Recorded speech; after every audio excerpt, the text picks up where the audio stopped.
Hello guys, আজকে আমি আমার শখের হ্যাপিকে নিয়ে আবার আসলাম আপনাদের মাঝে। কারণ আজকে প্রচণ্ড রোদ, অনেক গরম।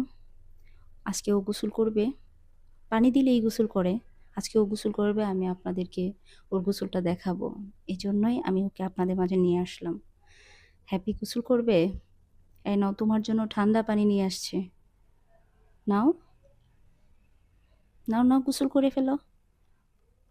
দেখুন, পানিটা দেওয়ার সাথে সাথে ও নিচে নেমে গেছে। আসলে একটা পাখি এভাবে গোসল করতে পারে, আমি আসলে প্রথম দেখাতে অনেক অবাক হয়ে গেছিলাম, আমার ভালো লাগছিল। তাই আমি আপনাদেরকেও দেখাচ্ছি। যদি প্রথম দেখে থাকেন তাহলে ভালো লাগবে ইনশাল্লাহ।